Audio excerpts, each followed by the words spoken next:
এবার আরো একটা পোস্টার দেখাবো, সেটাও বিজেপির, কিন্তু সেখানে হিন্দু হিন্দু ভাই ভাই এরকম কোনো প্রচার পোস্টার নয়। সেখানে বলা হচ্ছে দলের মধ্যে কেউ কেউ পদ পাচ্ছেন টাকার বিনিময়ে, ঘুষ নিয়ে।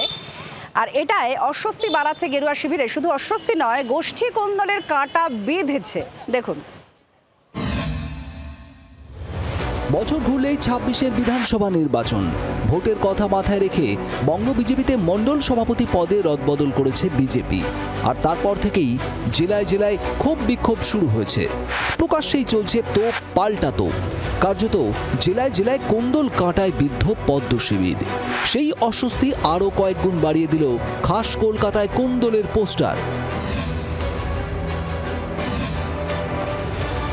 সোমবারই দিল্লিতে সুকান্ত মজুমদারের বাসভবনে বৈঠক হয়েছে শুভেন্দু অধিকারীর। আর তার পরের দিনই ঢাকুরিয়ায় পোস্টার। দলের রাজ্য সভাপতি সুকান্ত মজুমদারের দিল্লির বাসভবনে যেদিন বিরোধী দলনেতা নৈশভোজ করছেন এবং দলের বিভিন্ন জেলা সভাপতি নির্বাচনকে কেন্দ্র করে সেই বৈঠকে গোষ্ঠী কোন্দলের ইস্যু উঠে আসছে, সেদিন রাতেই দক্ষিণ কলকাতার ঢাকুরিয়া এলাকা জুড়ে এই ধরনের পোস্টারে অস্বস্তি বাড়ল বিজেপির। দক্ষিণ কলকাতা বিজেপি কর্মী বৃন্দের নামে সাঁটানো পোস্টারে নেতৃত্বের বিরুদ্ধে ক্ষোভ। লেখা হয়েছে, টাকা গাড়ি মোবাইল দিন, দক্ষিণ কলকাতায় পদ নিন, যোগাযোগ করুন জেলা সভাপতি এবং জেলার সাধারণ সম্পাদক। অর্থাৎ কাঠগড়ায় দক্ষিণ কলকাতার নেতৃত্ব।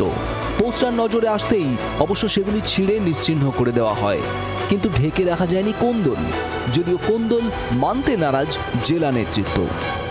কর্মীরা মনে করছেন এখানে যে প্রত্যেকটি পোস্টার তার নিচে দক্ষিণ কলকাতা বিজেপি কর্মী বৃন্দ কথাটি লেখা থাকলেও আদতে এই কাজ বিজেপির নয়। আমাদের দলে কোনো গোষ্ঠী কন্দল নেই। বিজেপির কোনো কর্মী, বিজেপির কর্মীরা সবাই সুসংগঠিত, সবাই পার্টিকে ভালোবাসে। এটা বিজেপির কর্মীরা করতে পারে না। এটা যদি হয়ে থাকে আমি একদম নিশ্চিতভাবে বলতে পারি এটা তৃণমূল থেকে করা হচ্ছে। তবে এ নিয়ে কটাক্ষ করতে ছাড়েনি তৃণমূল, পাল্টা জবাব দিয়েছে গেরুয়া শিবিরও। শেষ পর্যন্ত পোস্টার বিতর্ক এবং সামগ্রিকভাবে কোন্দলের জল কতদূর গড়ায় তার দিকেই নজর রাখছে বঙ্গ বিজেপি নেতৃত্ব।